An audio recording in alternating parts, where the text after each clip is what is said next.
Pictures, you'll notice there's pictures that, as a young boy, I see these pictures that they're straight, and you look at the picture, and wherever you walked, the eyes would follow you, and so that always scared me as a young child, and then you hear stories about certain things, but through the years, I turned 67 this year, and I've seen some scary stuff. I've seen some things that just make my skin, I don't know, just I remember as a little boy, I was with my dad. He had a 53 Ford pickup. I had an aunt that lived down the street, and for some reason I went with my dad, to their house, my aunt and uncle, to fix something in the middle of the night, and I came back. We're coming back down through we call it Beansville, but it's Stanford Edition here in Clovis, and the streets are dark, And my dad had his lights on, but I told my dad, I said,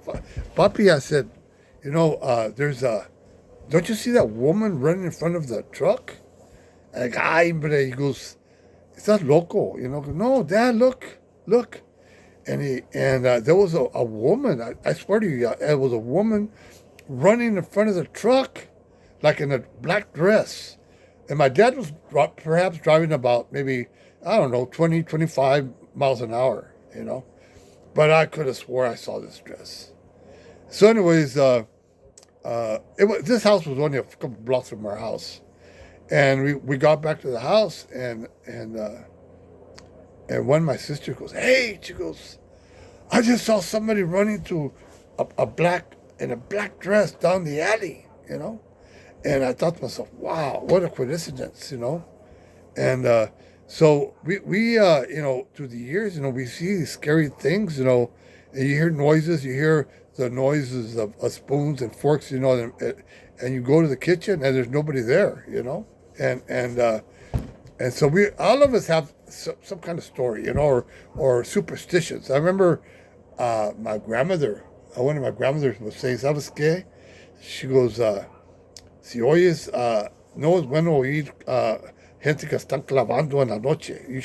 That it was bad to hear people, hammering at night, because that always meant that someone's going to die, you know. And it's kind of funny. The other day, I heard somebody hammering at night, and still today, I hear I heard some construction at night or early in the morning, and it's dark. I always think, someone's going to pass away, and I hear, clamoring, because in the old days, all the coffins were made out of wood. People used to make them, and as this day, I remember I had a picture, and I don't know what happened to it. My grandfather was with a young girl in the coffin, and it was funny because it was really weird, because they used to bury the people, in their home, close to their homes, and it would have a velorio, what do you call it, a rosary in their homes.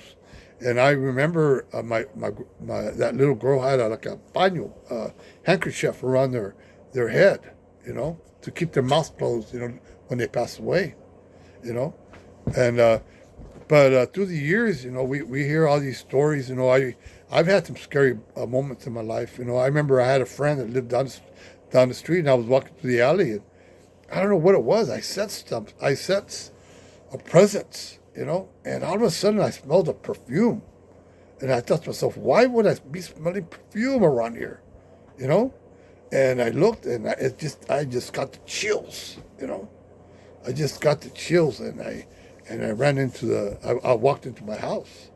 And then another night, I went to a place that's called Henry's Cantina. I was walking home.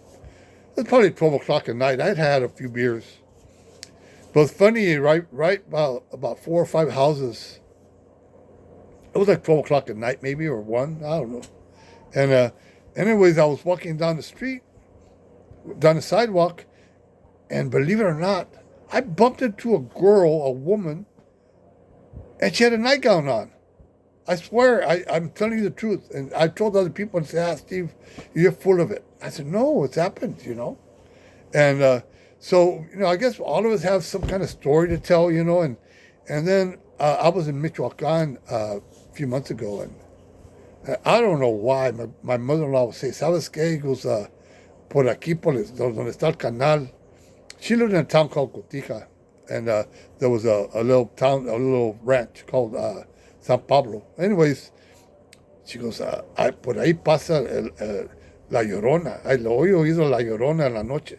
And you speak to a lot of people, Hispanic people, they always have some kind of story to tell about the La Llorona, and it keeps, that legend keeps, it stays alive, it keeps going and going and going, and every year, like right now, we're gonna come into Halloween, and you turn on YouTube, someone's gonna be, you'll hear the La Llorona, and it's a legend, and we're gonna hear about Dia de los Muertos, that I think it's 1st or 2nd November, and so it stays with us, I guess, and this is the time of year we think about stuff like that, and we all have stories.